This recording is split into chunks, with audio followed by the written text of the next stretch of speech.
Alhamdulillahilladzi bini'matihi tatimmus shalihat. Alhamdulillah ala kulli hal. Asyhadu an la ilaha illallah wahdahu la syarika lah wa asyhadu anna sayyidana Muhammadan abduhu wa rasuluh. Allahumma shalli ala Muhammad wa ala ali Muhammad. Subhanaka la ilma lana illa ma 'allamtana innaka antal alimul hakim. Ibu dan rahimani wa rahimakumullah, senantiasa kita bersyukur kepada Allah Subhanahu wa ta'ala sebagai bentuk pengakuan kita dan kebutuhan kita terhadap inayahnya, hidayahnya, pertolongannya Allah Tabaraka wa ta'ala. Banyak ujian-ujian kehidupan, penderitaan yang kita terima, tapi sesungguhnya jauh lebih dari itu, terlalu banyak nikmat yang kita terima dari Allah Subhanahu wa ta'ala, sehingga tidak ada alasan untuk kita tidak bersyukur. Kemudian salawat dan salam, Allahumma sholli ala Muhammad wa ala ali Muhammad. Mudah-mudahan kita selaku umatnya dengan mengikuti sunnah-sunnahnya Rasulullah SAW, kita berhak mendapatkan syafaatnya Rasulullah, tentunya atas izin Allah Tabaraka wa ta'ala. Baik, hari ini kita masuk surah Al-Asr. Sebelum kita mulai, kita awali dengan kalimat basmalah. Bismillahirrahmanirrahim. Terlebih dahulu, siapa yang baca surah Al-Asr? Bunda.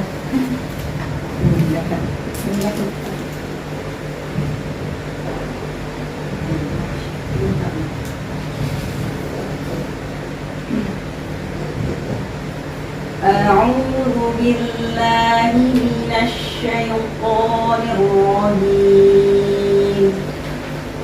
أعوذ بالله من الشيطان الرجيم. بسم الله الرحمن الرحيم. بسم الله الرحمن الرحيم. والعشر. والعصر. إن الإنسان لفي خسر.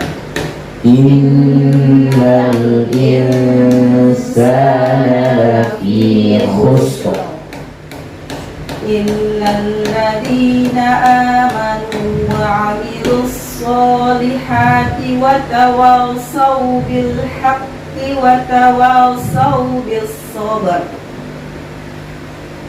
إلا الذين آمنوا وعملوا الصالحات وتواصوا بالحق وتواصوا بالصبر. Hasbuk barakallah. Mungkin sudah lama nggak ngaji ya Bunda. Maksudnya terlalu lama libur. Nah, kalau ngajinya tetap ada di rumah. Nah, mungkin kegiatan tahsinnya sudah lama libur ya. Tadi pada ayat pertama soknya terdengar sya ya.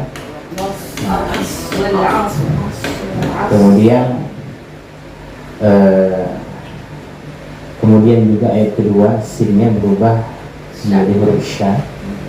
Kemudian hukum rohnya, harusnya rohnya terbalik ya. Kayaknya grogi ya.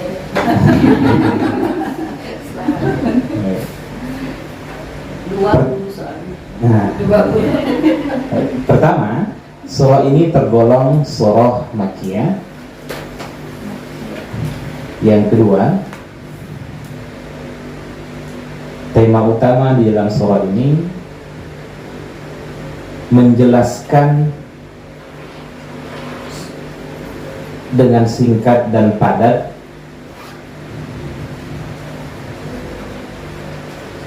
tentang prinsip-prinsip asas agama, tentang prinsip-prinsip asas agama Islam dalam menjalani kehidupan.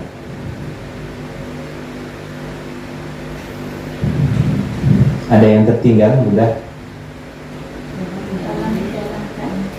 Dalam menjalani kehidupan.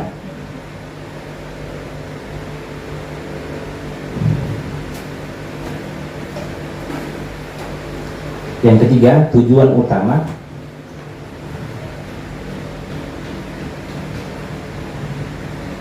Bercerita tentang waktu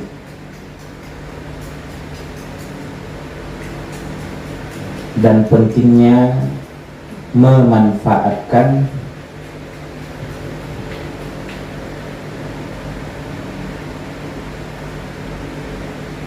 serta mengisinya dengan aktivitas positif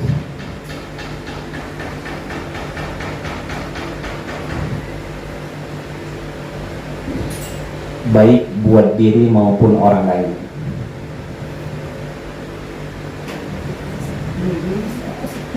Pentingnya memanfaatkan serta mengisinya dengan aktivitas positif baik buat diri maupun orang lain.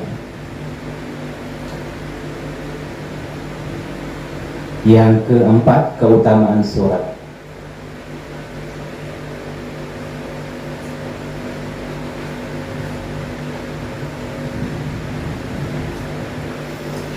Hadis riwayat Imam At-Tabrani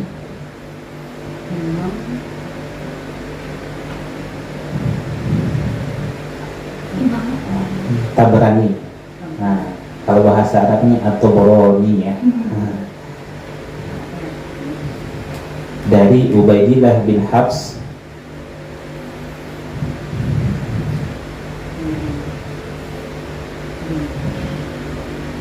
dia berkata,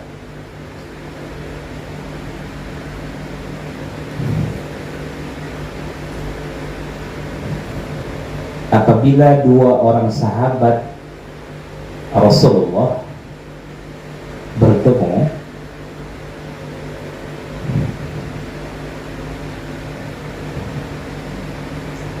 maka sebelum berpisah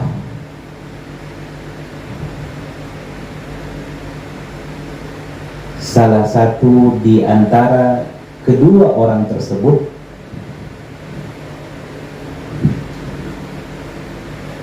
akan membacakan surah Al-Asr sampai akhir ayat,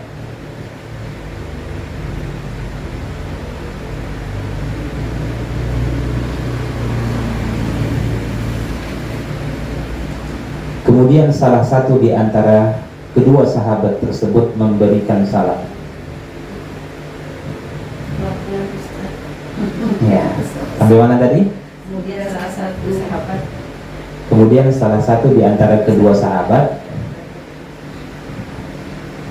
tersebut memberi salam. Nah, di antara kebiasaan para sahabat ketika mereka bertemu, sebelum berpisah, sebelum mengucapkan salam, terlebih dahulu mereka di antara sahabat itu membaca surah Al-Asr. Tujuannya apa? Untuk mengingatkan bahwasanya setelah berpisah ini apa yang harus kamu lakukan dan apa yang mesti aku lakukan.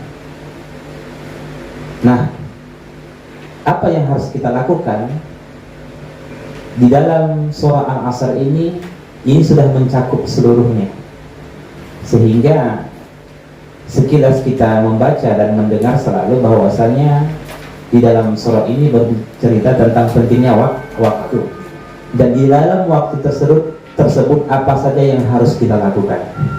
Sehingga inilah kebiasaan para sahabat. Jadi jangan sampai di antara mereka itu ketika mereka berpisah ada amal-amal yang membuat mereka rugi. Jadi dengan kata lain, ketika mereka berpisah, apa yang mereka harus lakukan agar mereka beruntung. Nah, inilah di antara kebiasaan para sahabat. Di antara kita ada yang sebelum berpisah, sebelum mengucapkan salam, baca surah Al-Asr. Ini baru Nah, ini kebiasaan para sahabat dan boleh dan salah satu ya sunnah untuk dipraktekkan. Mungkin terlalu lebay Ustaz, panjang kali baca surah Al-Asr sampai akhir ayat gitu kan. Bunda sebelum pergi gitu kan, wal asr innal insana lafi khusr illa alladziina aamanu wa 'amilus shalihat wa tawassaw bil haqq wa tawassaw bis sabr. Assalamualaikum warahmatullahi wabarakatuh. Kalau orang yang mentadabburi dia akan paham, tapi kalau tidak, apalah maksud kawan ini? Baca-baca surah Al-Asr. Baik. Selanjutnya Imam As-Syafi'i rahimahullah berkata, keutamaan selanjutnya.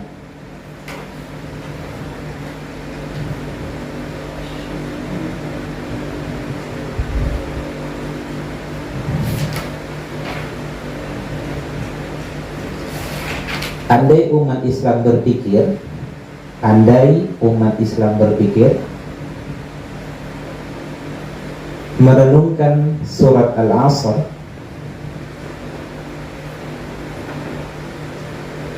pasti petunjuk-petunjuk yang ada di dalamnya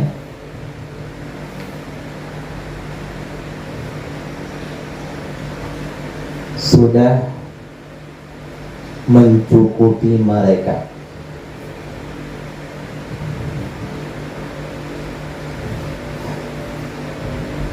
Masya Allah ya Bunda, andai umat Islam itu mau membaca surah Al-Asr ini, dia merenungkan surah ini, itu sudah cukup. Maksudnya begini, anda tidak ada satu orang pun yang lagi mau menasehati kita. Anda tidak ada satu surah yang kita dapati, tidak kita temukan, lantas kita temukan surah ini, kemudian kita renungkan, lalu kita amalkan, ini sudah cukup. Maksudnya apa? Sudah cukup membawa kita, mengantarkan kita pada kesuksesan. Sudah cukup untuk mengantarkan kita menuju surganya Allah Subhanahu wa Ta'ala, hanya dengan mengamalkan surah Al-Asr. Makanya di atas tadi kita sebutkan, di dalam surah ini bercerita tentang prinsip asas agama Islam, iya kan? Yang dijelaskan nanti secara singkat dan padat. Nah, itulah kenapa sering para khotib Jumat itu dia khutbah kedua selalu membaca surah Al-Asr. Pernah dengar benar? Pernah simak selama ini? Enggak. Umpamanya qala Allah Ta'ala fil Qur'anil Azim, a'udzu billahi minasyaitonir rajim, bismillahirrahmanirrahim, wal 'asr innal insana lafi khusr. Dan di beberapa sekolah ada yang mempraktekkan ini. Ketika adik-adik kita itu selesai, mereka membaca surah Al-Asr dulu, baru mereka menutup dengan doa kafaratul majlis. Pernah? Anak-anaknya yang di... Enggak ada. Tidak ya, enggak. Kalau ada beberapa ya, saya temukan di beberapa sekolah ada. Termasuk saya dulu sempat mengajar tahsin di, lupa saya nama sekolahnya, di Soekarno-Hatta. Itu memang dibiasakan di sekolah itu sebelum membaca doa kafaratul majlis itu membaca surah Al-Asr. Salah satu mungkin itu diambil dari dalil ini, karena di antara kebiasaan para sahabat sebelum mereka berpisah, mereka mengingatkan salah satu di antara keduanya dengan membaca surah Al-Asr. Baik, sekarang kita masuk tafsir dan tadabburnya.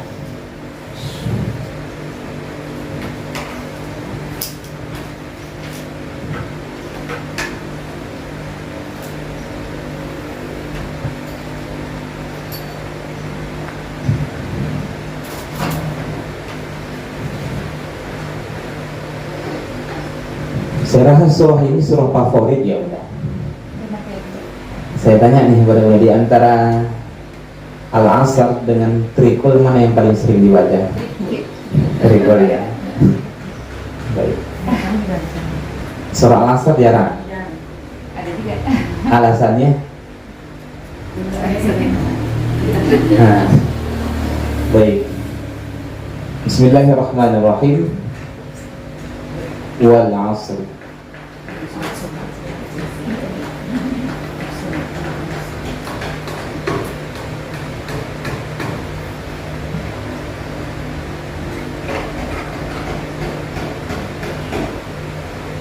di sini bukan dimaknai atof ya Bunda. Atof itu kata sambung yang sering kita terjemahkan dan. Tapi waw di sini disebut dengan huruf qasam, harful qasam. Huruf yang memiliki makna sumpah. Ada 27 kali Allah bersumpah di dalam Al-Quran. Wattini wazzaitun wal adiyati dhabha. Sebutkan yang lain. Wasyamsi waduhaha wadduha wal fajr.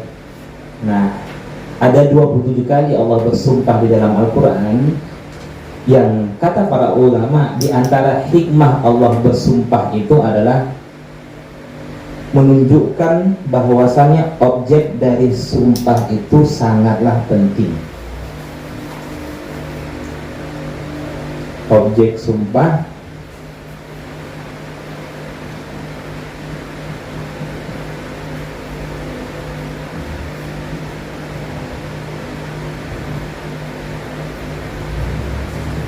penting. Yang kedua, alat yang dipakai untuk bersumpah juga sangatlah penting. Penting untuk diketahui oleh manusia. Apa beda objek sumpah dengan alat sumpah? Objek sumpahnya di mana? Sekilas Bunda membaca surah Al-Asr, objek sumpahnya di mana? Nah, objek sumpahnya Allah bersumpah. Allah bersumpah demi apa? Demi waktu. Itu alat sumpah, alat yang dipakai untuk bersumpah. Sedangkan objek sumpah itu apa yang ingin Allah tekankan setelah sumpah itu. Contoh wal asr, berarti objeknya innal insana lafi khusr. Contohnya surah At-Tin. Di mana objek sumpahnya?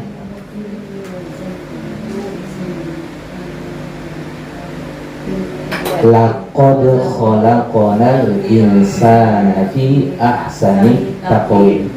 Allah bersumpah demi buah tin dan buah zaitun, demi bukit Tur, Sinin, demi kota Mekah. 3-4 kali Allah bersumpah demi buah tin dan buah zaitun. Yang ingin Allah tekankan, yang ingin Allah sampaikan pada ayat setelahnya, laqad khalaqnal insana fi ahsani taqwim. Demikian juga lah ini. Paham ya? Kemudian yang ketiga, salah satu hikmah Allah bersumpah adalah untuk menyatakan kesungguhan. Untuk menyatakan kesungguhan. Kemudian untuk menghilangkan keraguan. Nah, inilah diantara ya, sangat banyak hikmah-hikmah sumpah itu yang tidak kita ketahui. Inilah asas diantara hikmah-hikmah kenapa Allah bersumpah.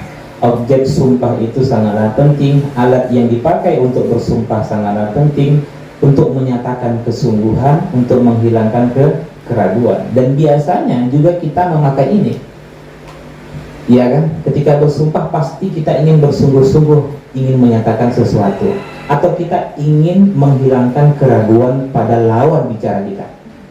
Itulah diantara hikmah sumpah.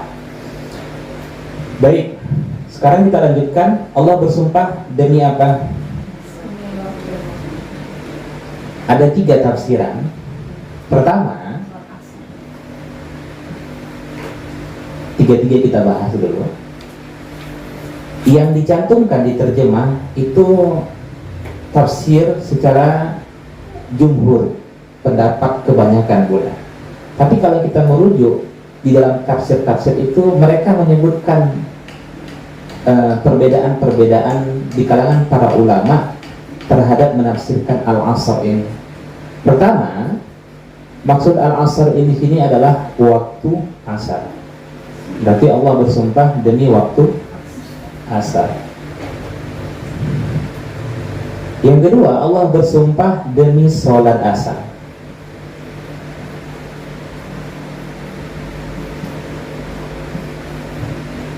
Yang ketiga, Allah bersumpah ini yang jumhur demi waktu, masa atau zaman secara umum. Yang ini kan khusus, waktu asar khusus, sholat asar khusus. Yang ini umum, waktu, masa, zaman. Tapi dalam konteks waktu, masa atau zaman di saat-saat terakhir. Paham udah? Sholat maghrib tinggal waktunya sekitar 10 menit lagi. Sholat asar waktunya tinggal 5 menit lagi. 5 menit itulah maksud al-asar di sini. Paham ya? Sholat subuh, waktu subuh tinggal 2 menit lagi. Nah, 2 menit itulah al-asar di sini. Jadi waktu, masa, zaman secara umum, tapi di menit-menit terakhir. Paham sampai sini? Nah, sekarang kita bahas yang pertama dulu. Allah bersumpah demi waktu asar. Kapan dimulai waktu asar, Bunda? Sore.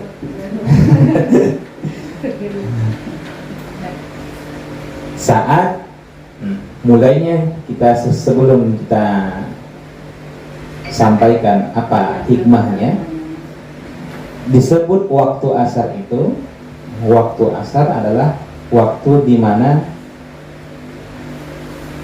bayangan suatu benda sama dengan tingginya. Ini masuknya waktu asar. Kalau Bunda taruh kayu di depan rumah, kemudian Bunda lihat bayangan sama dengan tingginya, masuk waktu asar. Habis waktu zuhur. Paham ya? Nah, habisnya saat bayangan suatu benda,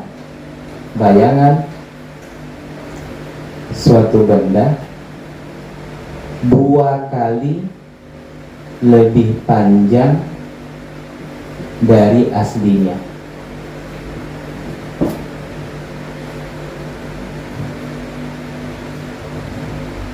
Paham? Bayangan suatu benda 2 kali lebih panjang dari aslinya. Ini Bunda, 1 kan sama. Kemudian bayangan itu lebih dari situ 2 kali. Berarti habislah waktu habis waktu asar. Nah, namun ini disebut dengan waktu ikhtiyari. Pernah mendengar waktu ikhtiyari? Ya, ada waktu. Ikhtiyari. Ikhtiyari itu artinya pilihan. Pilihan. Dan ini waktu utama untuk melaksanakan sholat asar. Jelas? Nah, ada namanya waktu doruri atau waktu ittirori.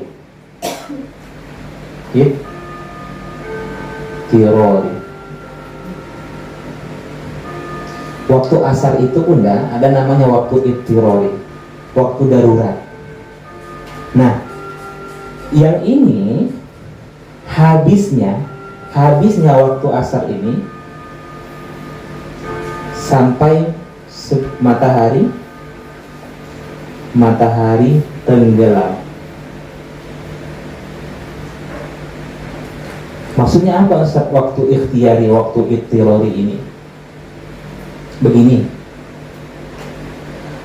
Siapa saja yang melaksanakan sholat di waktu ikhtiyari ini, dia dikatakan sholat di awal waktu. Paham? Paham udah? Nah, sedangkan waktu itirari ini, seseorang yang melaksanakan sholat tapi dalam kondisi darurat, mengharuskan dia sholat, ya kan, sampai matahari tenggelam. Dia tetap sholat, disebut sholat di dalam waktu asar, tapi hanya dikhususkan bagi orang-orang yang dalam kondisi darurat saja. Saya berikan contoh. Semisal seorang perempuan, dia mendapati waktu asarnya dalam keadaan suci, lantas dia lihat matahari belum tenggelam, apakah dia boleh meninggalkan sholat asarnya? Tidak. Di saat itu dia wajib melaksanakan sholat asarnya, karena kondisinya dalam keadaan darurat. Kalau dia meninggalkannya, berarti dia sudah dihitung meninggalkan sholat.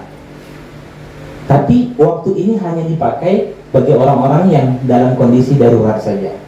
Apa contoh lainnya? Semisal orang kafir yang memeluk agama Islam, dia memeluk agama Islam di waktu asar. Setelah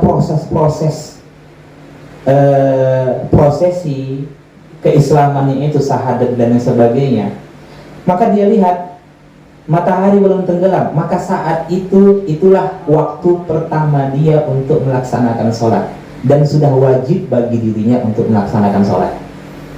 Paham benar? Siapa lagi? Orang yang tidur lantas dia terbangun.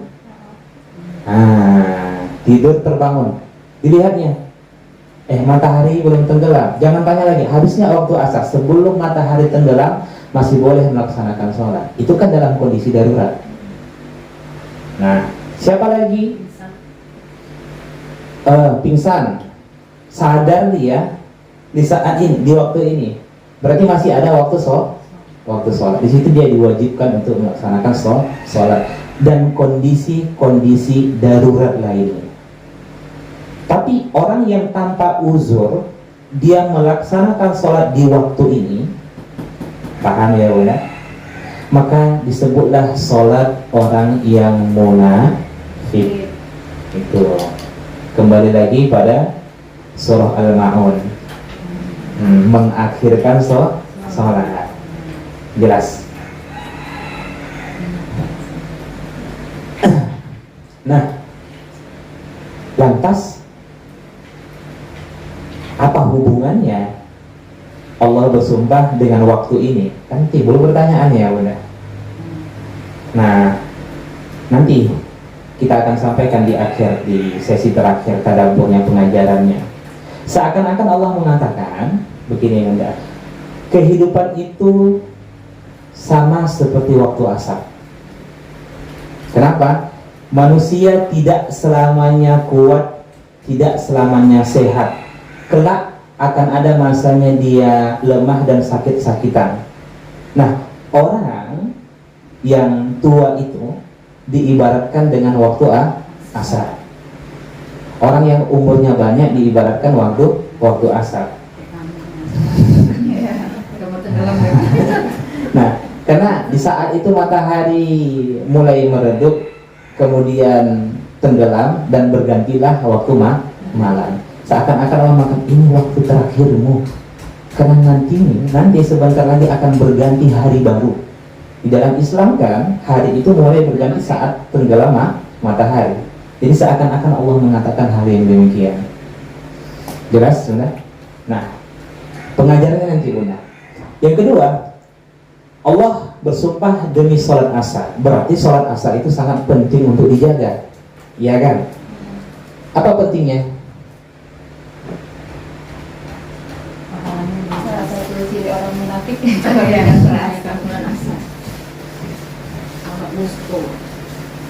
Baik. Sering kita mendengar hafizu ala salawati was salatil wusta wa qumu lillahi qanitin, ya. Surah Al-Baqarah 238 tuh ya Bunda. Sudah saya jelaskan sebelumnya ya. Hafizu, coba buka Al-Quran surah Al-Baqarah 238. Habisnya ada selesai tersebut. Peliharalah semua sholat dasar ustos dan Baik. anak-anak sholat kata Dapat? Hafizu, jaga kalianlah atau pelihara kalianlah alas sholawat, semua sholat. Maksudnya di sini adalah sholat 5 waktu. Jelas ya Bunda?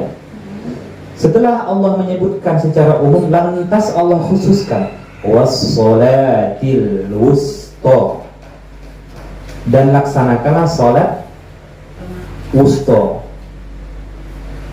sholat pertengahan. Sholat pertengahan itu sholat apa? asar. Kenapa sholat asar disebut sholat wusta? Lima sholat. Ayo, kenapa enggak maghrib gitu kan? Coba maghrib, kemudian isya, subuh, zuhur, asar. Jangan saling pandang-pandangan kita, Bunda. Ya, jawab. Apa? Kenapa sholat asar itu disebut sholat wusta? Wusta pertengahan. Kan bagusnya di sini kita. Iya. Nah, di sini. Cara awamnya yang paling. Nah, subuh gitu kan. Sholat apa namanya? Sholat subuh dengan sholat zuhur itu dihitung sholat di waktu siang. Nah, paham ya? Sholat subuh dengan sholat zuhur itu dihitung waktu Iya. sholat di siang hari. Kenapa? Di saat subuh kan sudah terbit matahari. Maghrib dan isya dihitung malam. Berarti di tengah-tengah Asar. asar. Itu maksudnya. Paham? Nah, menandakan apa? Sholat asar ini penting untuk dijaga, sehingga Nabi Muhammad SAW menyampaikan dalam hadis Bukhari, man taroka sholatal asri faqad habito amaluh. Hadis riwayat Bukhari. Man taraka sholatal asri faqad habito amaluhu. Siapa yang meninggalkan sholat asar, maka sesungguhnya terhapuslah amalnya. Ibnu Qayyim menjelaskan, kalau dia meninggalkan sholat asar ini secara total, contoh begini Bunda, saya hanya ingin sholat maghrib, isya, subuh, zuhur, tapi saya tidak akan mau melaksanakan sholat asar seumur hidupnya, maka terhapuslah seluruh amalannya. Paham Bunda? Tapi kalau dia meninggalkan sholat asar pada waktu itu, di hari Senin dia meninggalkan sholat asar, maka terhapuslah seluruh amalannya pada hari Senin itu. Paham? Paham? Nah, siapa yang meninggalkan sholat asar, maka terhapus amalannya pada hari itu. Kalau dia tinggalkan secara total, maka terhapuslah seluruh amalannya. Gampangnya begini, kalau dia meninggalkan ini nanti sholat asar, maka sholat zuhurnya tidak diterima, sedekahnya tidak diterima, amalan-amalannya tidak diterima. Ini hadis sahih Bunda. Jelas. Maka hati-hati. Yang hari itu ya, Ustaz? Hari itu, nah jelas ya. Kemudian, Kalau di kodok, Ustaz. hah? Kodok berarti Kalau di kodok, apakah di kodok itu menghapuskan dosa? Mengkodok sholat apakah menghapuskan dosa? Di saat itu kan dia berdosa. Iya kan, meninggalkan sholat dengan sengaja, dia berdosa Bunda. Mengkodok sholat itu bukan menutupi, tapi mengkodok sholat itu memperhias, mempercantik. Paham ya Bunda? Ya mudah saja kalau kayak gitu, saya tinggalkan nih sholat, nanti saya kodok. Artinya apa? Begitu saya kodok, terhapuslah dosa saya dengan sengaja meninggalkan sholat. Enak saja bunda tak seperti itu. Tapi kecuali sebenarnya dalil qada itu hanya orang-orang yang kondisinya dalam keadaan darurat. Kan itu sebenarnya hukum mengqada sholat itu. Baik. Oke, apalagi di dalam hadis sahih juga, hadis riwayat Bukhari, Nabi SAW mengatakan man shallal bardain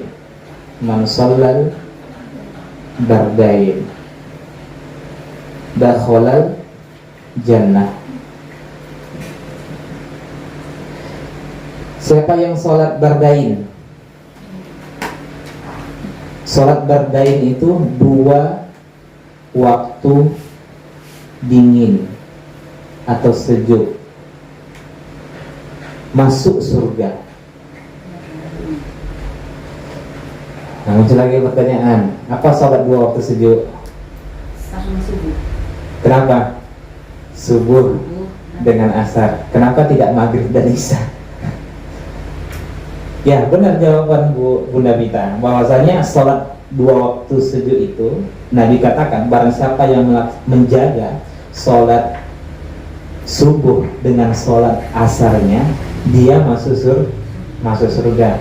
Cuma pertanyaannya, kenapa nggak maghrib isya? Nah, jawabannya gini Bunda.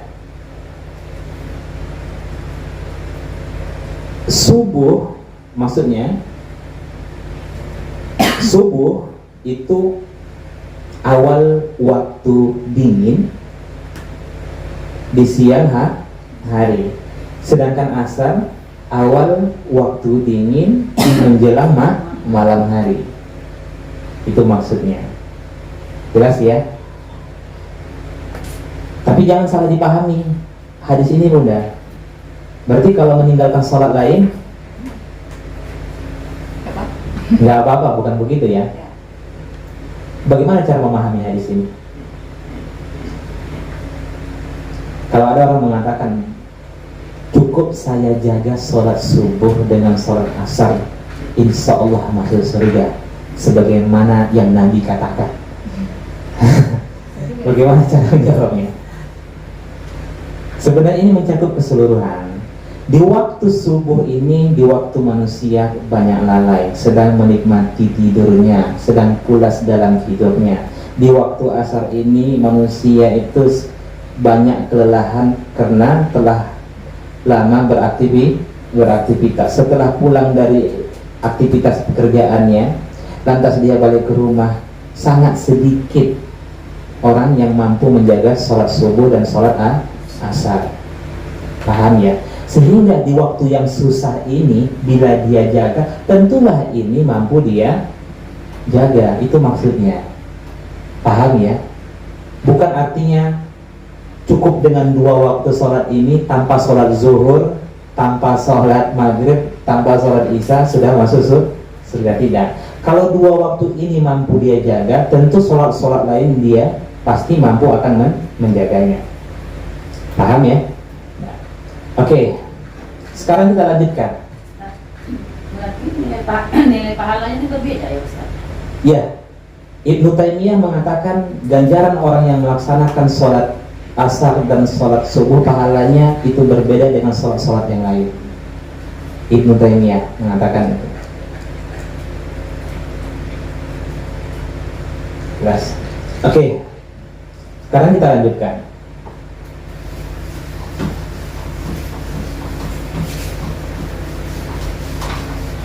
Pernah meninggalkan sholat asar Bunda? Dulu ya.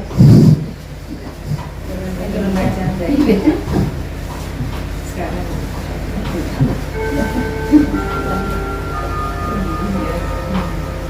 Baik. Sekarang kita lanjutkan. Nah, kita masuk pada pendapat yang mayoritas, yakni Allah bersumpah demi waktu atau demi masa. Berarti menunjukkan bahwasanya waktu dan masa ini sangatlah penting. Ingat Bunda, ketika Allah bersumpah tadi, rumus sumpah itu ketika Allah bersumpah, pasti alat sumpah itu sangatlah penting. Saya tanya, apa pentingnya waktu? Karena nggak terulang lagi. Oke, karena tidak terulang lagi. Yang lain? Oke, Bunda, saya tanya lah Bunda dulu. Waktu dengan uang, mana lebih penting?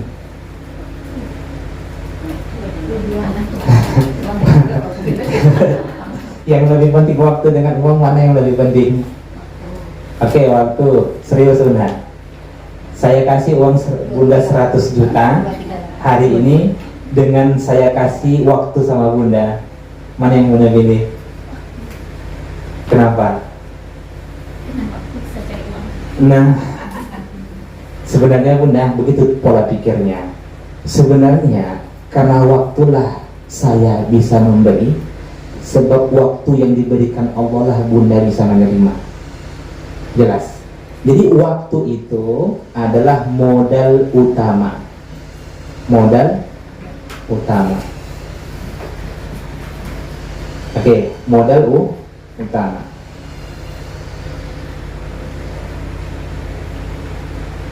Andai kata modal utama ini tidak digunakan dalam kebaikan. Nah, saya ulang kembali.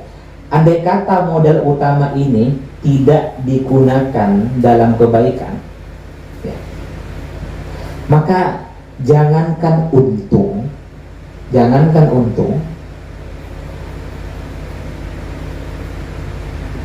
modal pun hilang. Sepakat? Saya berikan contoh. Seseorang yang memiliki usaha, dia mengeluarkan modal sebanyak 100 juta. Tujuannya untuk apa mengeluarkan modal ini? Untuk mendapatkan keuntungan. Saya aja berpikir lebih logis lagi, udah, keuntungan.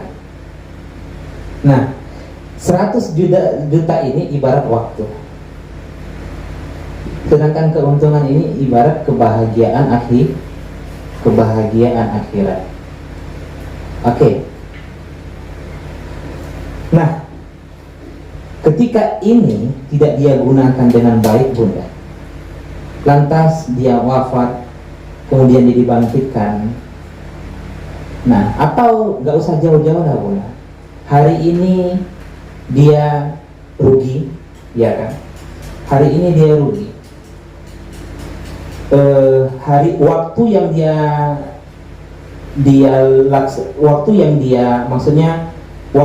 yang dia dapatkan hari ini tidak dia gunakan dengan kebaikan, maka jangankan keuntungan, modal pun hilang. Jadi seolah-olah begini, bagaimana ingin mendapatkan kebaikan akhirat, kebahagiaan di dunia, bahkan modal pun hilang. Makanya Imam Hasan Al-Basri mengatakan begini, supaya lebih mudah dipahami lagi. Ya bena Adam,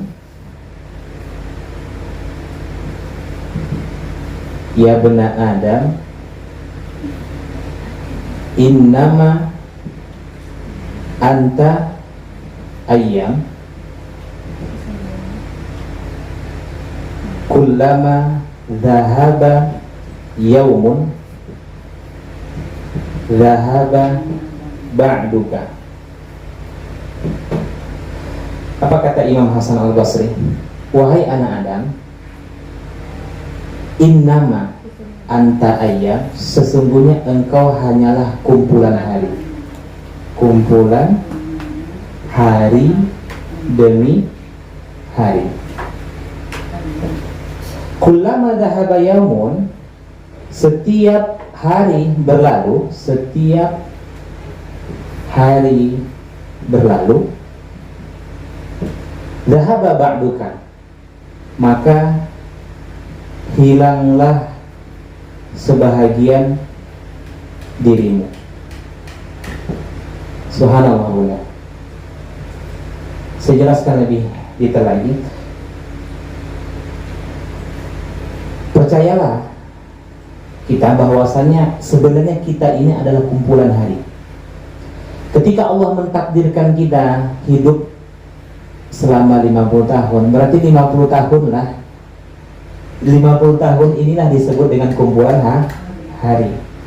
Nah, artinya hari demi hari yang kita lalui bukan menunjukkan bahwasanya umur kita bertambah, tapi menunjukkan usia kita berkurang. Nah, sekarang kalau seseorang 30 tahun dia habiskan untuk hal yang sia-sia, maka 30 tahun sisa kehidupannya, berarti 30 tahun inilah yang telah hilang. Berarti hanya ada 30 tahun lagi waktu dia untuk mengisi dengan amal-amal soleh. Betapa ruginya, harusnya dia mampu mengisi hari-harinya selama 60 tahun, namun ternyata dia manfaatkan waktunya itu hanya selama 30 tahun. Paham? Jadi waktu itu adalah modal utama yang diberikan oleh Allah Subhanahu wa taala, dan salah satu nikmat terbesar yang Allah karuniakan kepada kita. Nah, ini kita belum sampai di ayat kedua. Seseorang bisa bahagia karena apa?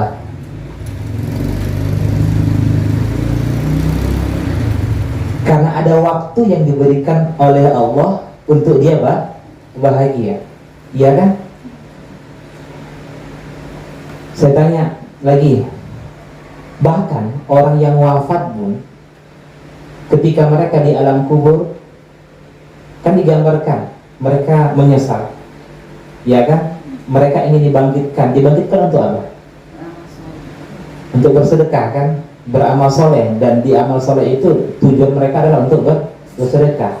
Sebenarnya hakikatnya mereka minta apa? Minta waktu. Nah. Namun betapa banyak hari ini orang yang menggunakan waktunya untuk sesuatu yang tidak bermanfaat untuk akhiratnya. Nah, ada orang yang menggunakan waktunya untuk keburukan, ada orang yang menggunakan waktunya untuk kebaikan, ada orang yang menggunakan waktunya untuk sesuatu yang tidak mendatangkan kebaikan untuk akhiratnya. Contoh apa? Dia tidak berdosa. Kalau ditanya, waktu yang dia gunakan tidak sedikit pun membuat dirinya berdosa, tapi tidak juga mendatangkan kebaikan. Apa itu misalnya? Apa misalnya?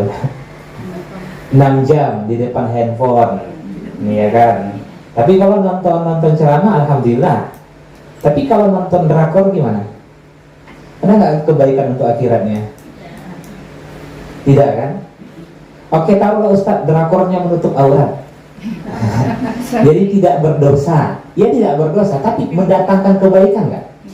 Tidak. Betapa banyak hari ini orang yang menggunakan waktunya untuk hal yang sia-sia. Jadi hari demi hari yang kita lalui itu menunjukkan semakin dekatnya kita menuju Allah Subhanahu wa ta'ala.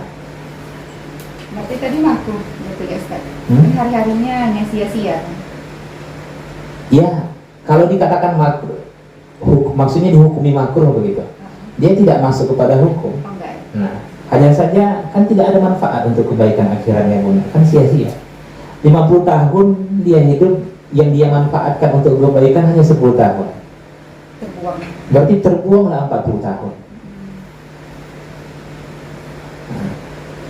Tapi masuk dosa juga kalau yang ditontonnya gosip gitu kan. Ya, itu nanti masuk ke ayat, itu masuk pembahasan ayat ketiga nanti.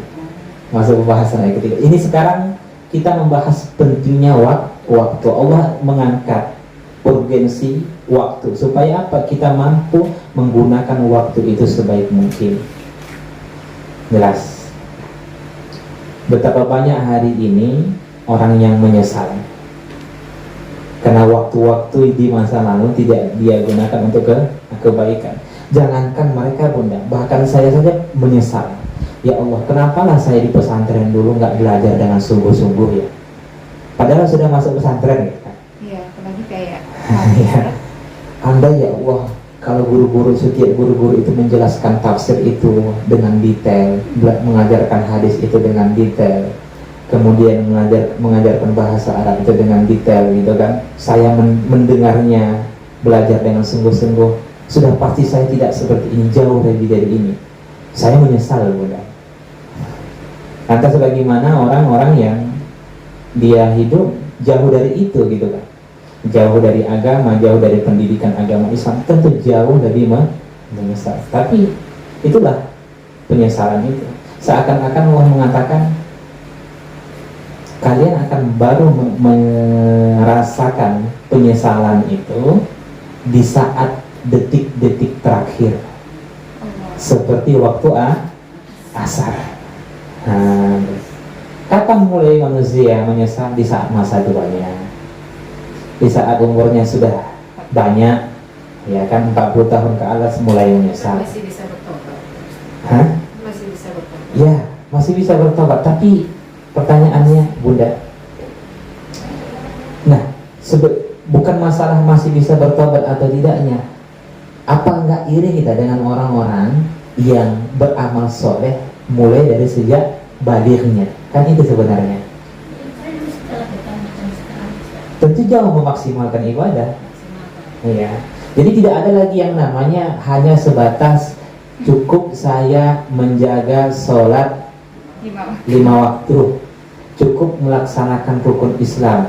Padahal di masa lalu dia itu telah banyak lalai. Bukan lagi seperti itu, Bunda. Semestinya orang-orang yang lalai di masa lalunya mestilah dia isi dengan banyak kebaikan. Tidak hanya menjaga sholat 5 waktu, tapi mesti dia sempurnakan dengan sholat rawatib, sholat yang lainnya. Tidak hanya zakat, tapi juga memperbanyak sedekah dan lain sebagainya. Nah itu jelas. Nah, insya Allah apabila ikhtiar dan ijtihad kita seperti itu, Allah akan menempatkan kita di tempat yang terbaik.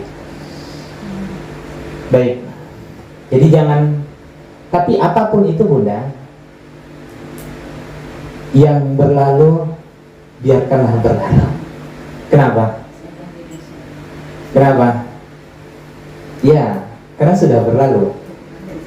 Nah, yang belum terjadi jangan terlalu dipikirkan. Hari ini betapa banyak orang stres karena sesuatu yang belum terjadi dan sesuatu yang sudah terjadi. Iya kan? Betapa banyak orang stres. Ibu-ibu lah lagi nyuci baju begitu banyak gitu kan, nampak siang hari panas gitu, tiba-tiba pas datang kemarin nanti sebentar lagi jam 3 hujan. Tapi sebelum itu sudah dipikirkan bagaimana? Paham ya? Nanti kalau saya nyuci baju hujan bagaimana? Stres kan? Betapa banyak hari ini orang menderita dengan sesuatu yang belum terjadi. Iya kan? Kira-kira nanti saya kalau sudah tua, anak saya masih ingat nggak sama saya ya? Banyak orang menderita gara-gara itu kan, udah. Jelas. Boleh nggak kita memikirkan hal yang demikian? Enggak. Termasuk apa biasanya? Boleh. Boleh. Itu wajar. Kita memikirkan masa tua kita tinggal di mana, itu boleh. Tapi jangan sampai kita menderita karena itu. Kenapa? Kenapa? Karena tidak akan terjadi, karena tahu yang terjadi. Karena belum terjadi, Bunda. Untuk apa menderita? Iya kan? Karena belum terjadi, untuk apa menderita? Bunda Pita keluar, begitu juga dengan sesuatu yang sudah terjadi. Bunda Pita keluar dari rumah ini, tiba-tiba jatuh genteng, kena ke kepala. Saya tidak terima, Ustaz. Saya tidak terima, Ustaz. Kira-kira perlu nggak hal yang demikian? Kenapa? Karena udah Sudah terjadi. Untuk apa? Dan sudah Bunda terima. Apa tanda terima yang sudah ada? Jedot ke kepala. Iya kan, sudah ada tanda terimanya. Tapi tidak perlu menyesali yang Iya. sudah terjadi. Tidak perlu, Bunda. Begini maksudnya, kita menyesal itu sudah pasti.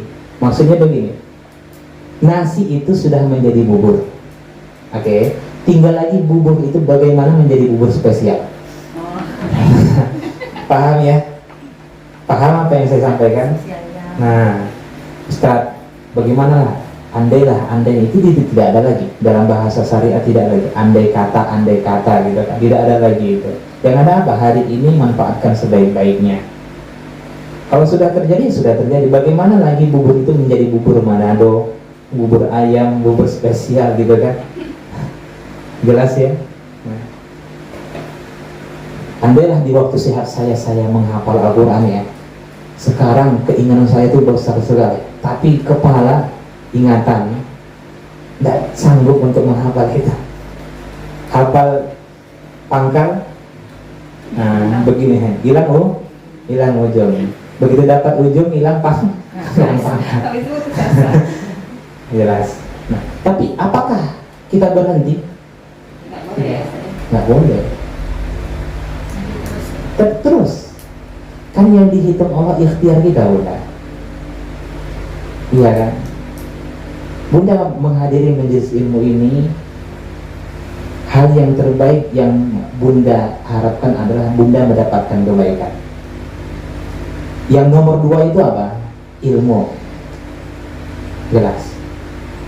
Mau dapat ilmu, mau tidak, mau pulang nanti entah apapun yang dibuat, terserah lah. Yang penting saya datang kemari dapat pahala. Harusnya seperti itu. Mindsetnya. Paham ya? Kadang orang sudah memikirkan, nanti aku kalau hafal 30 juz, bagaimana aku cara menjaganya ya? Dan dipikirkan gitu, kan stres jadinya. Makanya kan Nabi selalu menganjurkan kita untuk selalu berdoa apa? Untuk berlindung dari sesuatu yang belum terjadi dan sesuatu yang sudah terjadi. Dan saya rasa Bunda sudah hafal doa itu semua. Nah, Allahumma inni a'udzubika minal hammi. Ya Allah, aku berlindung kepadamu minal hammi, dari kebingungan. Apa kebingungan itu? Sesuatu yang belum terjadi. Ya kan?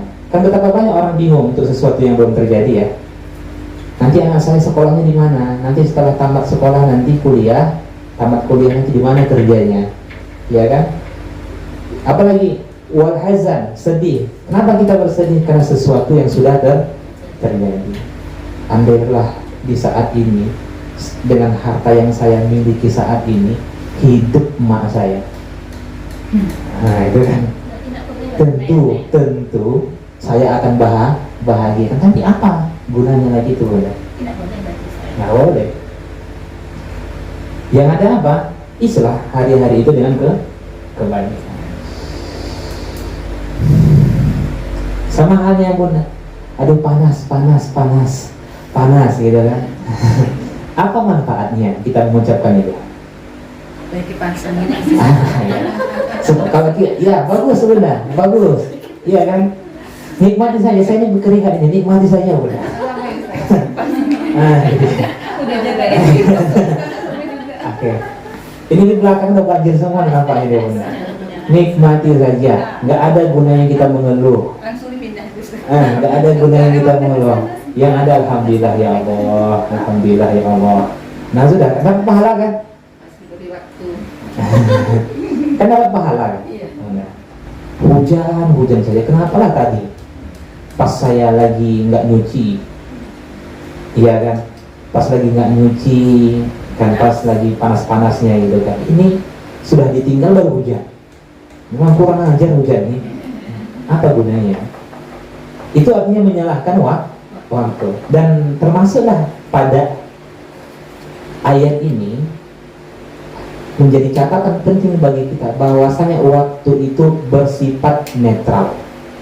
Ingat, waktu itu bersifat netral. Tidak ada di dalam Islam yang namanya waktu mujur atau waktu sial. Tidak ada. Sehingga Nabi mengatakan, ya kan, data subud dahar, jangan kalian celah waktu. Waktu hujan, waktu panas, apapun jangan kalian celah. Rasul melarang itu. Kenapa? Fa inna Allaha huwad dahar, karena sesungguhnya Allah itu adalah waktu. Jadi sebenarnya kita mencela siapa? Mencela Allah Subhanahu wa ta'ala. Maksudnya Allah itu Allah itu bahagian dari waktu. Allah yang menciptakan waktu itu. Kalau kita celah, sesungguhnya kita mencela Allah. Nah, panasnya nikmati mulia. Alhamdulillah ala kulli hal. Kan itu sering kita baca kan, dan sudah lama kita sudah pelajari itu. Baik. Ada yang tanyakan? Paham sampai sini? Pentingnya memanfaatkan waktu itu sebaik mungkin.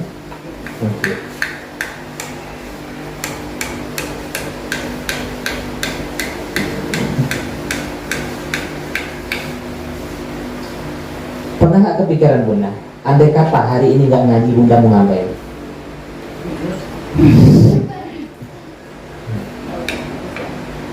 Selain tidur?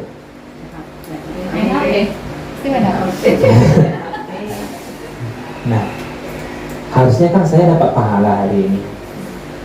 Apa yang saya lakukan supaya menggantikan itu? Coba pola pikirnya seperti stigmanya ke depannya seperti ini. Hari ini harusnya saya baca Quran. Ketika saya tidak bisa baca Quran, apa yang harus saya lakukan untuk menggantikan itu? Hari ini betapa banyak perempuan yang senang karena dapat mendapati uzurnya. Hati-hati Bunda, itu tanda imannya bermasalah. Alhamdulillah saya hadir. Alhamdulillah nggak sholat selama sepekan. Hati-hati Bunda, itu imannya bermasalah. Alhamdulillah saya mendapati itu. Akhirnya apa? Saya tidak puasa. Saya tidak melaksanakan ibadah-ibadah lain. Kalau ada perasaan seperti itu, yakinlah iman bermasalah. Harusnya ketika mendapati harusnya ketika mendapati, ya Allah, Engkau takdirkan saya dalam keadaan mamnu, tolong Engkau berikan petunjuk kepada saya amalan apa yang harus saya lakukan supaya saya hari ini mendapatkan kebaikan. Carilah itu. Kadang seorang perempuan ketika sudah mamnu, sholat tidak, baca Quran tidak, zikir pun tidak, lewat begitu saja hari-harinya dia lalui tanpa kebaikan. Ini kan keringanan, Nah, baik. Dulu masih subuh ya rasa. Nah, menyesal itu sebagai alasan bagi kita untuk memaksimalkan ibadah hari ini. Paham ya Bunda? Nah, jadi jangan kata menyesal, tapi saya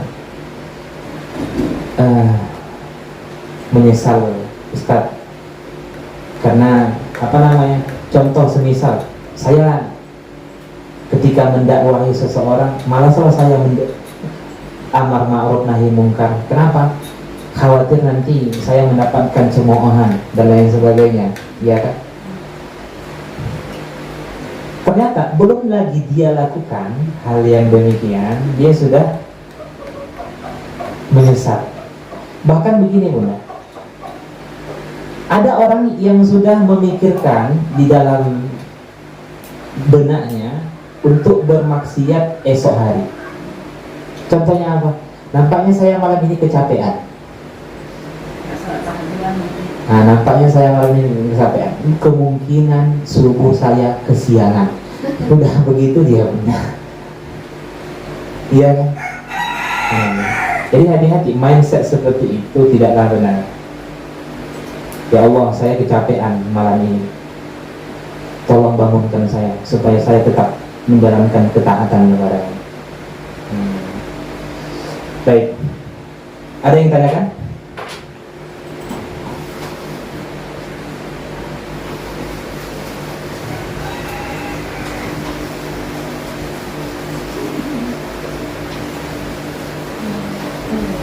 Kalau yaumul milad itu harusnya sedih atau senang, Bunda?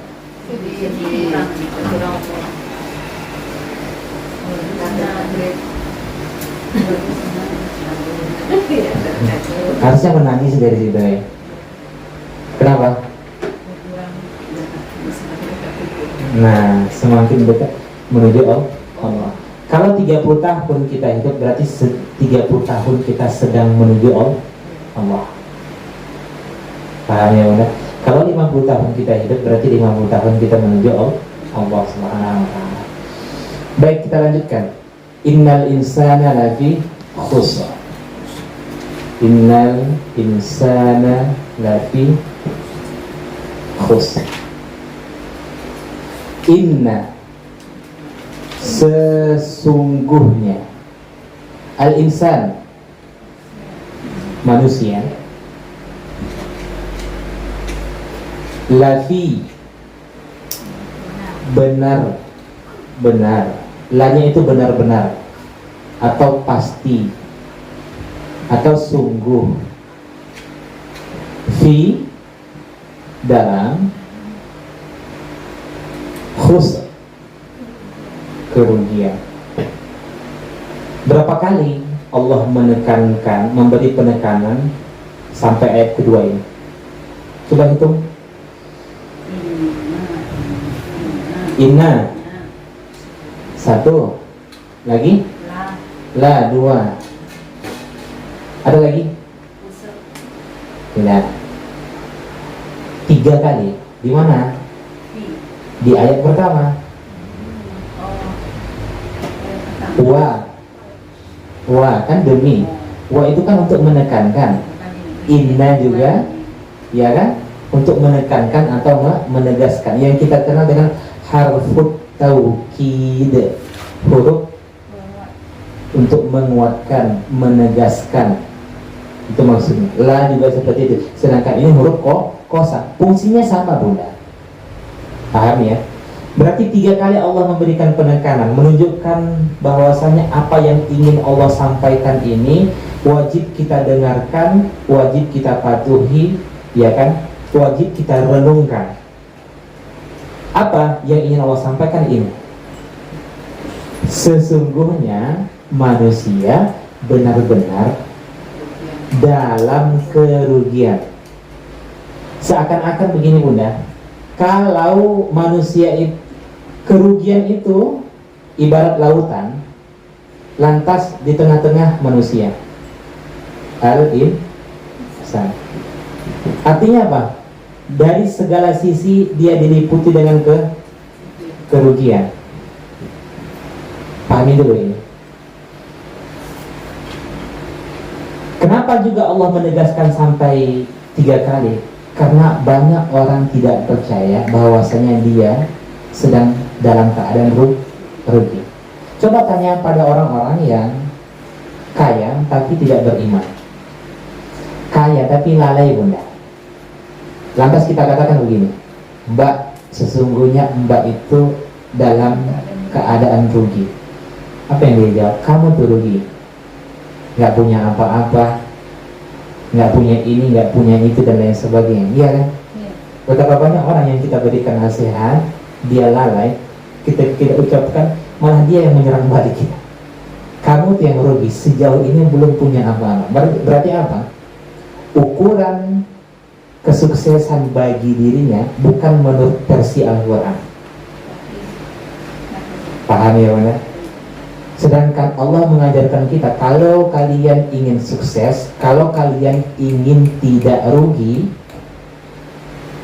kalian mesti mengamalkan surah Al-Asr. Seakan-akan Allah mengatakan hal yang demikian. Paham ya?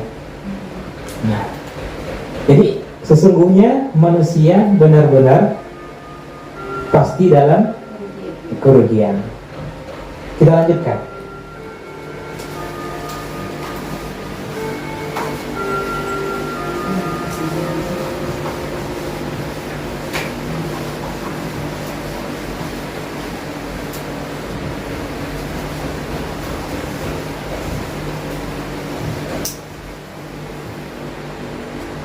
Saya dulu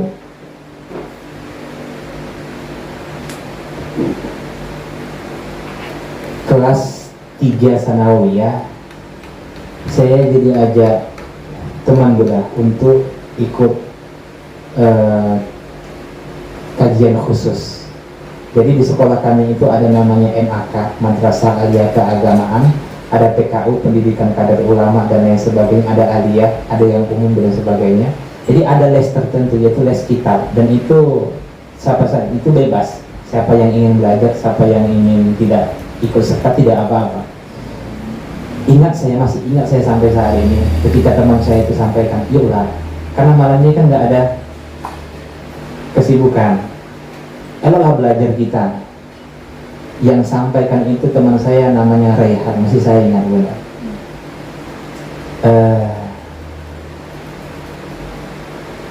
Di mana penyesalan kita itu? Saya pernah dulu sampaikan bahwa itu apalah terlalu serius ngaji malam tuh gitu. Kalau main-main gitu kan. Lagian kan sudah cukup sudah cukup dengan kajian-kajian yang lain. Rugi loh. Saya nggak percaya bahwasanya saat itu saya dalam keadaan rugi. Belajar ilmu mantik. Andailah saya belajar waktu itu, kan mulai mudah. Kan banyak orang tidak percaya bahwasanya dia dalam keadaan rugi. Sampai-sampai Allah menegaskan 3 kali, Allah menegaskan wa inna la. Nah, apalagi ketika manusia diciptakan, sesungguhnya dia dalam keadaan rugi. Percaya nggak? Begini, diciptakan, ya kan? Kemudian setelah itu dia diberikan beban hidup, ya kan? Kemudian diberikan ujian dan lain sebagainya. Andai tidak lolos masuk neraka, rugi nggak ya? Andai lah saya tidak diciptakan ya, kan ada kan perasaan seperti itu, Bunda. Ya Allah, berkali ujian. Adalah saya tidak lahir di muka. Tapi kan tidak boleh. Kita sebagai orang yang beriman tidak boleh seperti itu. Tapi perasaannya itu ada. Iya kan? Jadi itu menunjukkan bahwasanya apa? Kita diciptakan, kemudian kita harus dituntut untuk berbuat baik. Kita harus tahan nafsu kita dan yang sebagainya. Jika tidak, kita akan masuk ke tempat yang sengsara. Itu kan menunjukkan bahwasanya manusia itu senantiasa di dalam kerugian. Kemudian Allah mengatakan illa, kecuali. Kalau kecuali berarti apa tuh? Berarti orang-orang yang tidak rugi itu maksudnya. Atau dengan kata lain, orang-orang yang beruntung itu maksudnya. Paham ya? Kalau ilah kan kecuali, orang yang tidak rugi itu ialah titik. Atau berarti lawan dari rugi apa? Beruntung. Orang yang beruntung titik. Sehingga nanti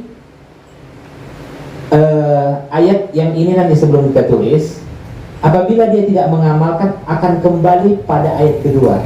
Dia masuk dalam kerugian. Nah, yang pertama apa?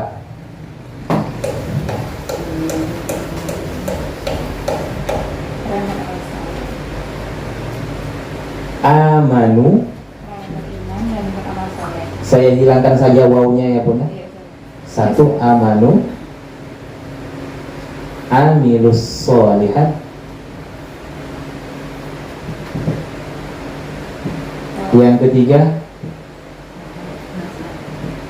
tawa sobil haq. Yang keempat, tawa sowis se. Sebagai mukaddimah dulu Bunda, pahami ayat ini. Ini semua, perhatikan, ini semua fi'il madi.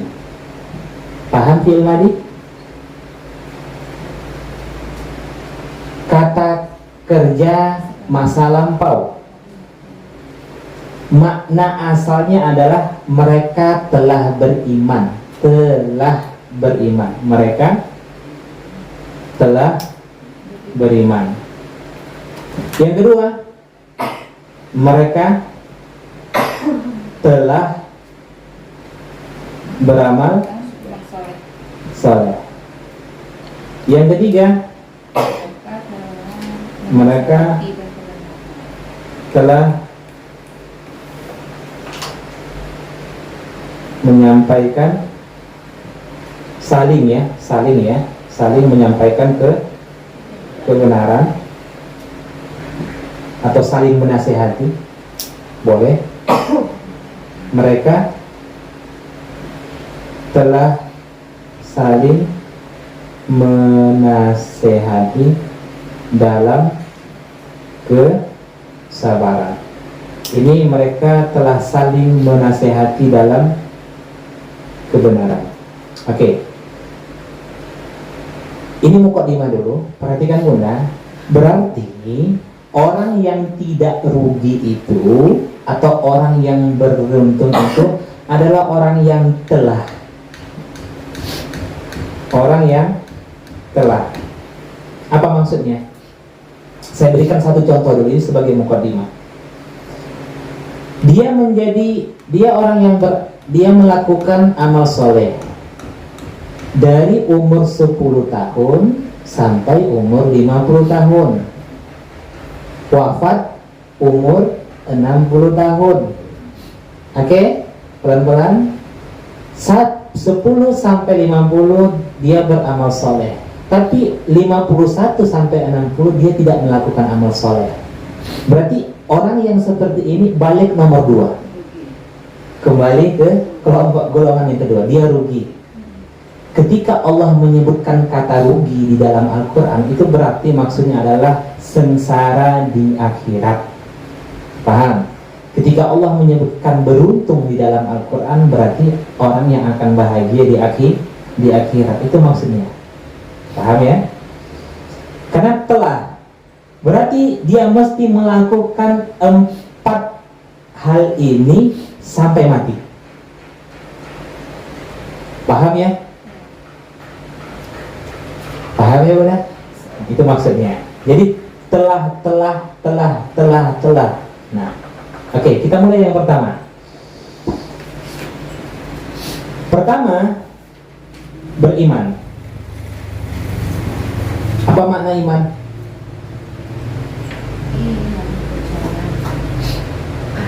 Yakin atau percaya. Percaya kepada rukun iman yang 6. Apa saja itu? Allah, berurutan, malaikat, yang ketiga kitab, yang keempat Rasul, yang kelima hari akhir, yang keenam takdir baik dan buruk. Oke, kita lewati. Ini sudah kita pahami Bunda.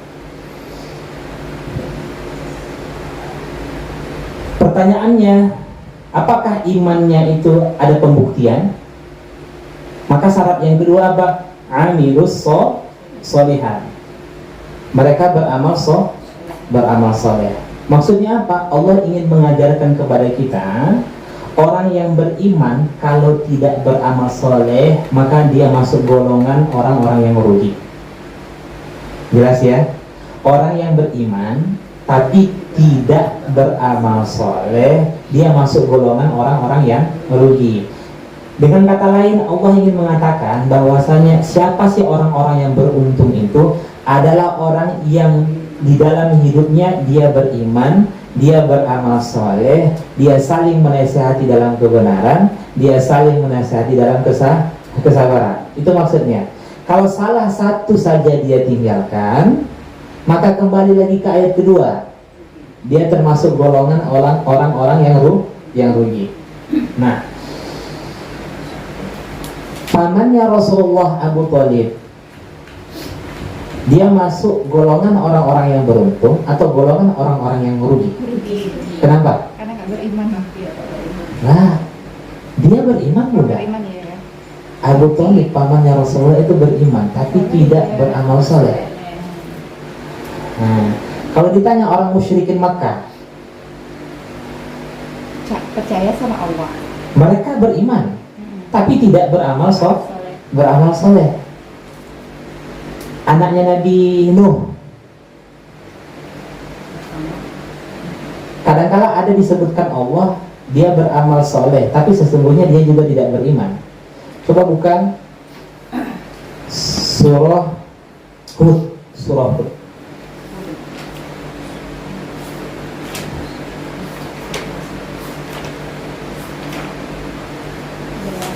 Hud ayat 45.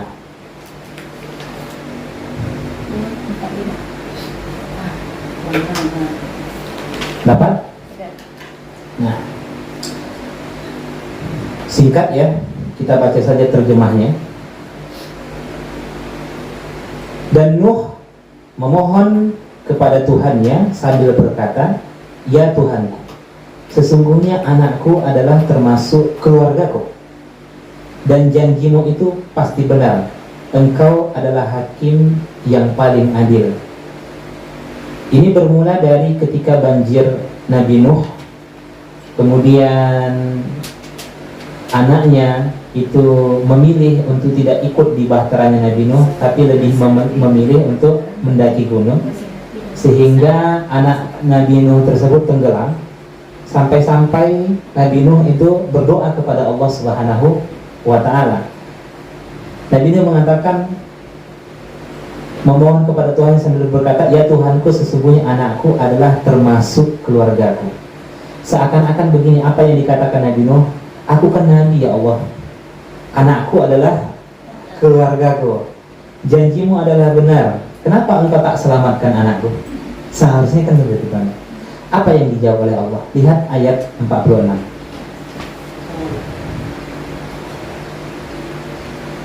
Allah berfirman, "Wahai Nuh, sesungguhnya dia bukanlah termasuk keluargamu.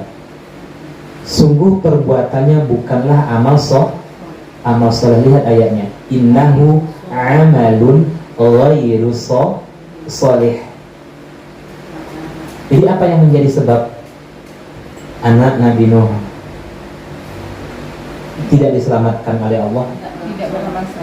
Tidak beramal soleh dan tidak beriman kepada ayahnya selaku Nabi. Apa yang bisa kita ambil pelajaran, Bunda? Kalau Nabi saja tidak bisa menyelamatkan anaknya, apalagi kita yang bukan Nabi. Itu artinya apa? Kita masing-masing, kita bergantung dengan amal kita masing-masing. Kita tidak bergantung dengan amal seseorang. "Ustaz, saya punya anak 5 laki-laki, 5 hafiz Quran, dan 5 ini semuanya soleh. Mulai hari ini Ustaz, saya tidak akan sholat. Karena kenapa? Saya sudah punya aset akhirat. Andai saya nanti di akhirat celaka, anak saya yang akan menolong saya." Kira-kira nih ayah atau nih ibu selamat nggak nanti di akhirat? Kenapa? Nah, itu maksudnya. Artinya apa? Kita bergantung dengan amal kita, Bunda. Jangan katakan kita punya anak yang hafal Quran, yang soleh, kalau kita meninggalkan sesuatu yang sifatnya primer, itu bisa menolongkan dia. Tidak. Anak yang soleh, doa orang yang soleh, sedekah kita hanya untuk menghiasi amal kita. Pahami itu. Ketika kita melakukan sholat wajib, lantas banyak kekurangan di dalam sholat wajib itu bisa disempurnakan oleh anak kita. Paham ya? Ketika kita bermasalah dalam menunaikan zakat, itu bisa dihiasi, diperbanyak, dipercantik oleh amal-amal yang dilakukan oleh anak kita, tapi tidak akan bisa menutupi amalan-amalan primer yang kita tinggalkan. Pahami ini? Jelas ya? Termasuklah bagaimana dekatnya Rasulullah dengan Abu Lahab, paman. Tapi mampukah Rasulullah, bisakah Rasulullah memberikan syafaat kepada Abu Lahab? Kan tidak. Pamannya lagi siapa? Abu Thalib. Kan tidak bisa. Tidak diizinkan Allah untuk diberikan syafaat. Jadi jangan sampai seperti itu. Alhamdulillah anak saya sudah, udahlah, amalan saya biasa-biasa saja. Tidak benar. Banyak orang tua yang seperti dimasukkan anak ke pesantren dan lain sebagainya, sudah ayah emaknya tetap seperti itu, tetap tidak sholat, tetap membuka aurat dan sebagainya. Kira-kira kalau masuk neraka bisa nggak diselamatkan anaknya? Tidak. Tapi kalau dia tetap sholat, dia tetap melaksanakan kewajiban-kewajibannya sebagai hamba, kemudian ada kekurangan-kekurangan, itu bisa diselamatkan. Dengan apa? Dengan sedekahnya, dengan doa orang yang soleh, dengan anak-anaknya dan lain sebagainya. Jelas ya udah. Nah, kita lanjutkan. Jadi iman itu mesti ada pembuktian. Cinta nggak dengan Al-Quran? Cinta, Ustaz. Kemudian baca Al-Quran nggak? Tidak, itu masalahnya, Ustaz. Berarti di mana masalah? Iman ada, namun tidak dengan amal soleh. Saya percaya bahwasanya aurat itu wajib ditutup, tapi sampai saat ini saya tidak mau menutup aurat. Itu dia sudah beriman, tapi tidak beramal amal soleh. Berarti dia masuk golongan orang-orang yang rugi. Intinya iman itu harus dibuktikan. Beriman nggak kepada malaikat? Ya, beriman. Tapi kenapa terlalu gampang engkau melakukan dosa? Padahal engkau yakin bahwasanya di kanan dan kirimu ada malaikat pencatat. Berarti tidak ada pembuktian. Nah, situ masalahnya, Bunda. Beriman nggak pada takdir Allah? Ya. Tapi kenapa setiap takdir yang menghampirimu engkau mengeluh? Dia beriman tapi tidak dengan amal soleh.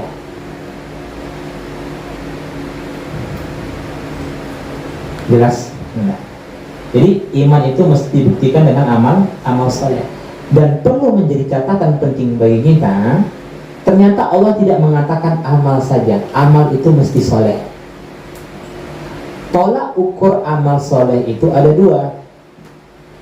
Yang pertama, ikut panduan Al-Quran dan As-Sunnah. Sudah? Yang kedua, ikhlas.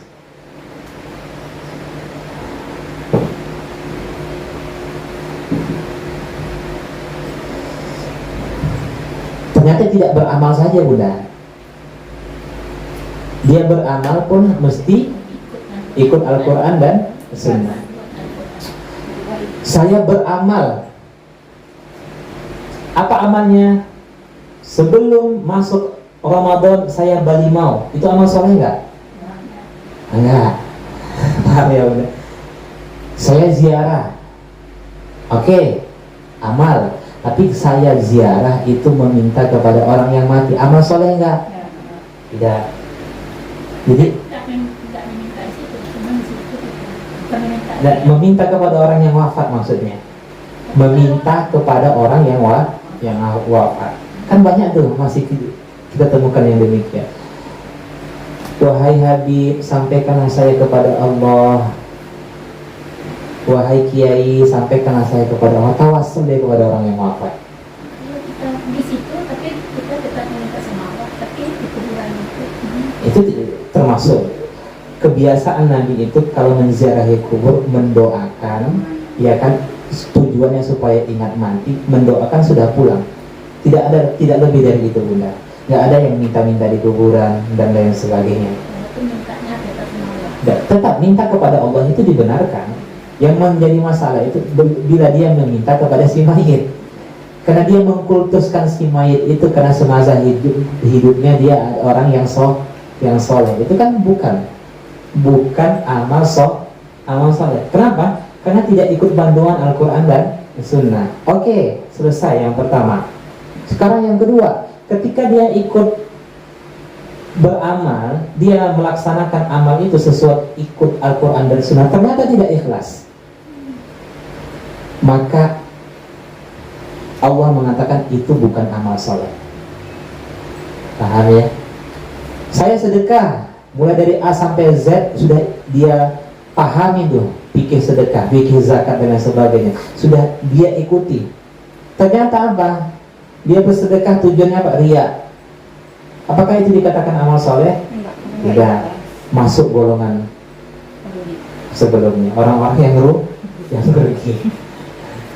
Jelas ya benar? Jadi amalan itu mesti ikut Al-Quran dan Sunnah, kemudian disertai dengan keikhlasan. Termasuklah Ustaz, kalau puasa tiap hari amal soleh enggak? Kenapa? Enggak ada dicontohkan Nabi Muda. Tiap hari dia puasa. Enggak, itu bukan amal soleh. Sholat malam sampai enggak tidur, amal soleh enggak? Tidak. Jelas ya. Sholat malam sampai enggak tidur itu bukan amal soleh. Oke. Baca Quran semaunya bukan amal soleh. Kenapa? Karena baca Al-Quran pun mesti ikut panduan Al-Quran dan Sunnah. Allah kan maha tahu Ustaz, apa yang saya sampaikan ini, apa yang saya baca ini kan Allah tahu. Itu apalah belajar, cukup baca saja kan Allah tahu. Boleh nggak seperti itu? Nah, berarti bukan amal soleh. Kan banyak orang seperti itu, diajak untuk ngaji pun nggak usahlah ngaji itu terlalu bagus, kan Allah tahu apa yang kita baca. Salah-salah sedikit nggak masalah lah. Jelas ya? Oke, lanjut. Tawasaw bil haqq, saling menasihati dalam kebenaran. Maksudnya begini Bunda, setelah dia beriman, lalu dia buktikan dengan amal soleh, setelah itu dia lanjutkan amal soleh itu dengan saling menasehati dalam kebenaran. Dengan kata lain, yang dimaksud yang ketiga ini adalah amar ma'ruf nahi munkar. Amar ma'ruf nahi munkar. Berarti orang yang semasa hidupnya cuek, tidak peduli dengan agama seseorang, tidak peduli dengan agama keluarganya, tidak peduli dengan agama tetangganya, dia masuk kelompok mana?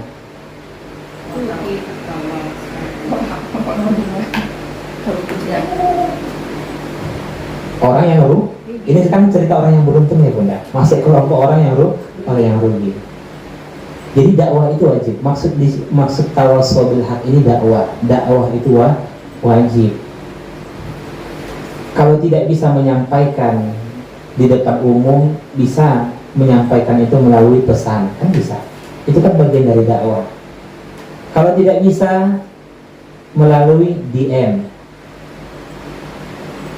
Ustaz, saya kalau menasihati pasangan nggak berani nggak Mas?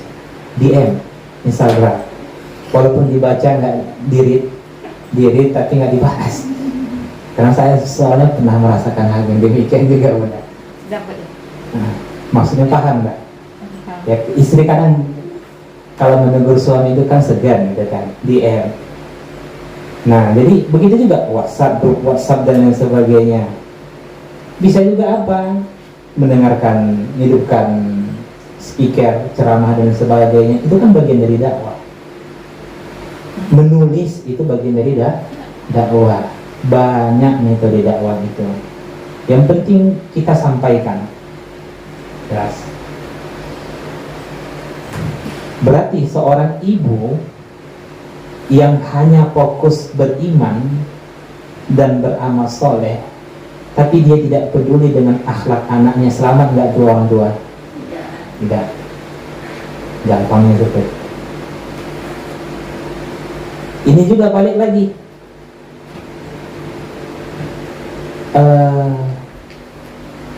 anaknya, orang tuanya adalah orang yang taat, tapi anaknya bukan orang yang beriman dan beramal soleh, bisa nggak orang tua menyelamatkan anaknya? Tidak. Seperti kembali lagi ke sebelumnya Nabi Nuh, orang tua tidak akan bisa menyelamatkan anaknya, anak tidak bisa menyelamatkan orang tua. Nah, jadi sampaikanlah maksudnya amar ma'ruf nahi mungkar itu wajib. Bukankah kaum Samud umatnya siapa? Nabi Soleh. Kenapa dilaknat kaum Samud? Hanya gara-gara satu orang, Bunda, yang menyembelih untanya Nabi Soleh, tapi yang lain diam. Yang Allah binasakan siapa? Seluruh kaum Samud. Kenapa? Satu orang kan yang menyembelih untanya Nabi Soleh. Yang lain kenapa ikut kena azab? Karena yang lain diam. Bani Israel, Bunda, awalnya mereka ketika bertemu, Bani Israel itu ketika bertemu, ittaqillah, takutlah engkau kepada Allah, ittaqillah. Setiap hari ini ketika bertemu dengan saudaranya, ittaqillah, besok ittaqillah, besoknya ittaqillah. Tapi karena yang dia nasihati itu tetap dalam kemungkaran, dia berhenti melakukan dakwah, hingga akhirnya banyak orang yang tersesat. Siapa yang dimurkai Allah? Seluruhnya, termasuklah orang yang memberikan nasihat itu, karena dia berhenti dalam amar ma'ruf nahi mungkar. Itu asal kenapa Bani Israel itu dilaknat oleh Allah. Banyak kaum-kaum yang dilaknat oleh Allah hanya karena diam, tidak berdakwah atau tidak menyebarkan kebaikan. Jelas. Maka kalau kita melihat ada ustaz-ustaz yang sampai dia ke kampung, ya kan, kadang ini ada kita temukan jauh-jauh sekolah ke Mesir, ke Madinah, ujung-ujungnya balik kampung. Ya Allah, itu labil kali muridnya, Bu ya. Paham ya, labil, paham ya, murid labil kan seperti itu. Kenapa? Karena dia niat untuk apa? Untuk membenahi kampungnya. Karena di kota mungkin sudah banyak para ustaz, para kiai dan lain sebagainya. Harusnya orang yang seperti itu didukung. Orang-orang yang berdakwah di pelosok daerah disupport. Kalau bisa ada harta kita bantu. Kenapa? Karena itu tanggung jawab kita juga, Bunda. Kalau dia sudah mau ikut serta, mau ke pelosok sana untuk dakwah, sudah terwakilkan. Nah, karena fardu kifayah. Tapi andai tidak ada satu orang pun yang tidak berdakwah di sana, di satu pelosok, maka berdosalah seluruhnya kita. Paham ya? Iya. Oke, lanjut. Tawasau bis sabr, saling menasihati dalam kesabaran. Sebelum kita lanjutkan tawasau bil haq, saling menasihati dalam kebenaran, harus kita pahami tolak ukur kebenaran itu apa? Lagi-lagi kembali ke sini, Bunda. Ingat, saling menasehati dalam kebenaran. Al-haqqu min rabbik, kebenaran itu datangnya dari Allah. Berarti kalau kita ingin memberikan nasihat, nasihatilah orang mengikut Al-Quran dan Sunnah. Berarti kalau ada orang yang menasihati tidak ikut Al-Quran dan Sunnah, termasuk dia golongan orang-orang yang rugi. Dia menasihati tapi nasihatnya itu menjauhkan seseorang dari agama, menyebarkan isu negatif, ghibah, fitnah. Ikan itu bagian dari saling menasihati kan? Saling, iya kan? Tapi kan bukan dalam kebenaran, tapi dalam keburukan. Ya, walaupun tidak menyebutkan ayatnya, tapi setidaknya apa yang Bunda sampaikan itu tidak bertolak belakang dengan Al-Quran dan Sunnah. Ketika ada orang yang bertanya, Bun, saya minta tolong bagaimana sih cara menyikapi keluarga saya yang sampai saat ini terjadi permusuhan gara-gara masalah harta warisan. Lantas Bunda sampaikan ini. Apa yang Bunda sampaikan itu ternyata bertolak belakang dengan Al-Quran dan Sunnah. Kira-kira menurut akal-akalan bunda, menurut saya begini, karena adiknya agak-agak seperti itulah gitu kan. Baiknya seperti udah begini saja lah, jalan damai. Bagi rata. Bagi rata, boleh nggak? Enggak. Nggak boleh bunda. Bagi rata pun tidak boleh. Sekilas kita menganggap itu adalah kebenaran. Kalau mau bagi rata, dibagi dulu harta warisan itu baru disedekahkan. Paham ya? Dibagi dulu. Yang ini 2/3, yang ini 1/3, yang ini 1/8. Setelah itu nanti sudah dapat bagian masing-masing. Karena kamu susah, aku agak banyak nih uang, aku sedekahkan ini harta warisan sama kamu. Paham ya? Begitu. Misalnya seperti itu, Bu. Termasuklah Nabi Muhammad SAW ditegur gara-gara apa? Gara-gara Nabi menganggap itu adalah sesuatu yang benar. Ternyata bagi Allah itu salah. Apa itu?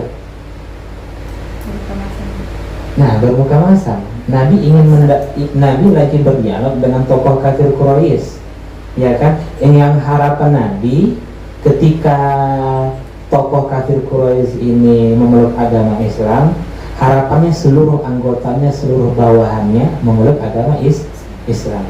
Sehingga Nabi itu berpaling dari Abdullah ibnu Ummi Maktum, sosok sahabat yang buta. Nabi pikir itu adalah sesuatu yang benar. Turunlah Al-Quran. Abasa wa tawalla an ja'ahul a'ma. Paham ya? Jadi jangan sampai apa yang kita sampaikan itu bertolak belakang dengan Al-Quran dan Sunnah.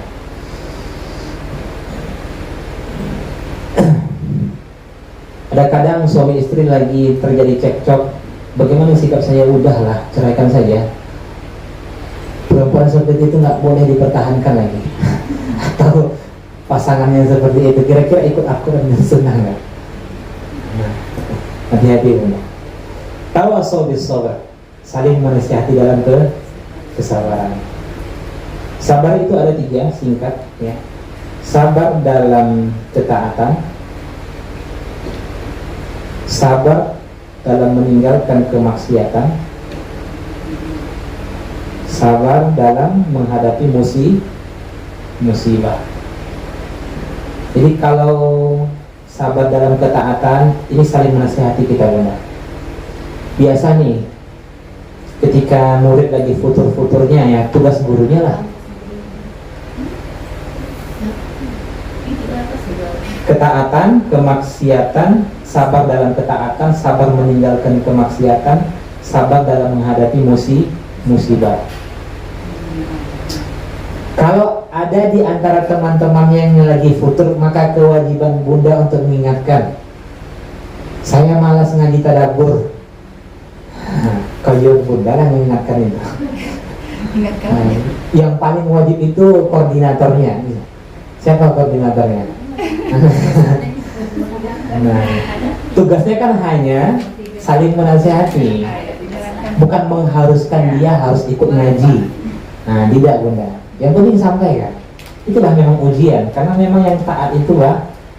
Karena ini ketaatan, meninggalkan kemaksiatan, musibah, ini adalah ujian. Jadi kita mesti saling menasihati. Ketika dapat kemaksiatan juga seperti itu. Enak kali lah si pulangnya. Ngomongnya mulutnya terlalu copos-copos saja, nggak ada apanya, pagarnya gitu kan. Bingung lah saya rasanya. Apalagi memang fitrahnya memang perempuan ini 30.000 kata gitu kan sehari. Bukan untuk diluapkan bunda. Paham ya? Bukan untuk diluapkan. Allah ciptakan setiap manusia itu, Allah ciptakan di dalam dirinya ada amarah. Saya ulang, setiap manusia Allah ciptakan di dalam dirinya ada amarah. Tapi amarah itu bukan untuk diluapkan, bukan untuk dikembangbiakkan. Tapi amarah itu Allah ciptakan sebagai ujian. Paham? Supaya yang muncul adalah sifat sabar. Kalau tidak amarah, kita tidak tahu arti sabar. Ya kan? Kapan seseorang tahu artinya sabar? Setelah tahu dia betapa menyakitkannya menahan amarah. Ya kan? Nah, demikianlah. Demikian juga musibah. Ketika saudara kita mendapatkan musibah seperti ditinggal mati oleh orang yang disayanginya, maka bunda-bunda, maka tugas saya lah untuk memberikan nasihat agar bersabar. Itu kan kalau dijawab begini, ya Ustadz karena tidak merasakan itu saja. Cobalah Ustadz, ketika saya mendapatkan musibah, maka tugas bundalah untuk memperingatkan saya supaya saya bersabar, karena saling. Itu maksudnya, paham ya? Karena kadang-kala ketika kita ditimpa musibah, bunda, kita pandai menasihati orang, tapi kadang-kala ketika kita ditimpa musibah, kita tidak bisa untuk bersabar. Maka bagaimana agar kita bersabar? Tugas orang untuk memperingatkan kita. Ketika dia mendapatkan musibah, maka tugas kita untuk memperingatkan dia agar selalu bersabar. Dan kenapa Allah taruh sabar ini di posisi yang terakhir? Karena iman perlu kesabaran, amal perlu sabar, bahkan untuk berdakwah pun terlebih lagi harus dilandasi dengan kesabaran.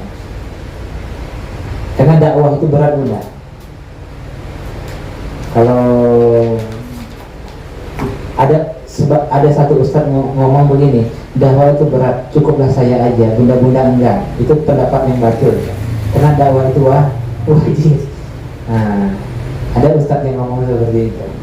Dakwah itu berat, cukuplah saya saja. Semua kita wajib berdakwah. Jelas. Iman perlu kesabaran, beramal soleh perlu kesabaran. Terlebih lagi ketika bunda memberikan peringatan, memberikan nasihat kepada seseorang, lebih berat lagi ujiannya. Kadang-kadang bunda ketika ingin memberikan nasihat, baru ngaji lagi, sudah ngomongnya begitu, gitu kan? Nah, baru lagi setahun 2 tahun, aku 4 tahun aku sudah hijrah. Lebih dulu aku belajar tuh. Kau baru 3 hari gitu. Sekarang bukan masalah lama atau tidak, mana yang benar-benar belajar. Ada orang 10 tahun belajar, ada orang yang 3 hari belajar. Tapi yang 3 hari belajar udah tahu dia mana perintah Al-Quran, mana perintah Nabi, ya kan? 3 hari dia belajar, dia sudah tahu, oh ternyata ini bertentangan dengan Al-Quran dan Sunnah. Ada orang yang 10 tahun belajar, belum tahu dia itu. Kenapa? Karena nggak benar belajarnya. Ustadznya ceramah 2 jam, tahunya cuma melawak. Akhirnya apa? Jamaahnya tidak mendapatkan ilmu. Baik, alhamdulillah. Jadi kesimpulannya bunda, kalau seseorang ingin beruntung, dia mesti beriman, dia buktikan imannya dengan amal soleh, kemudian dia amar ma'ruf nahi mungkar, dan saling menasihati dalam kesabaran. Kesimpulan pertama,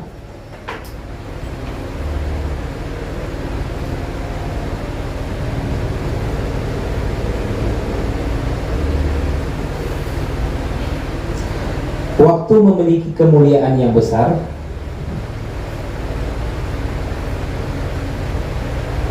dan modal utama untuk menggapai kebahagiaan dunia dan akhirat.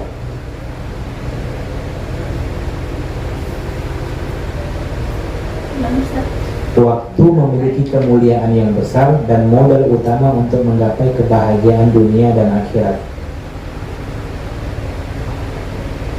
Sudah?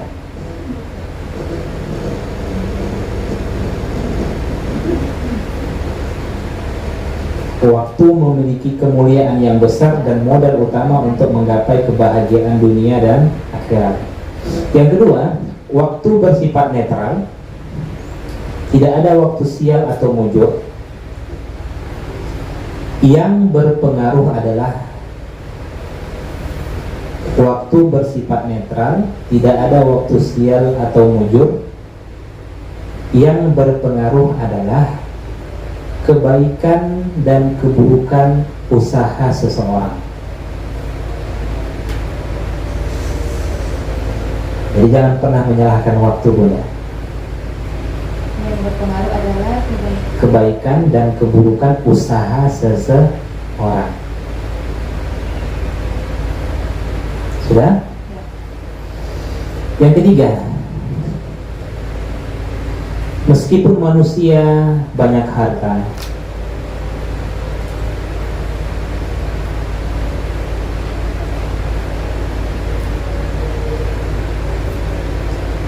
sesungguhnya dia berada dalam kerugian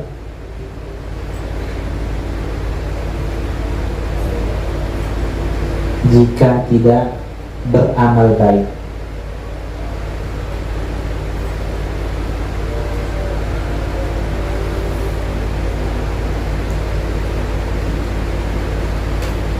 Sudah? Yang keempat,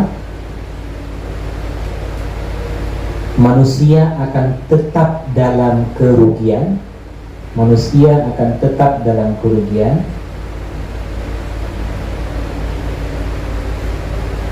kecuali setelah melaksanakan 4 hal di atas.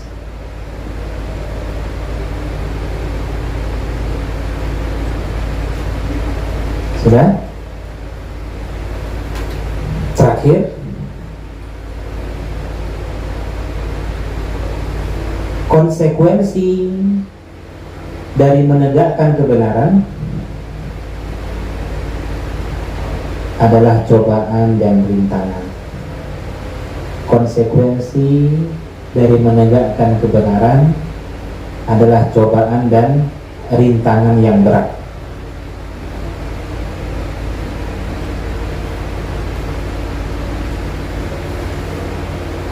Karena itu diperlukan kesabaran.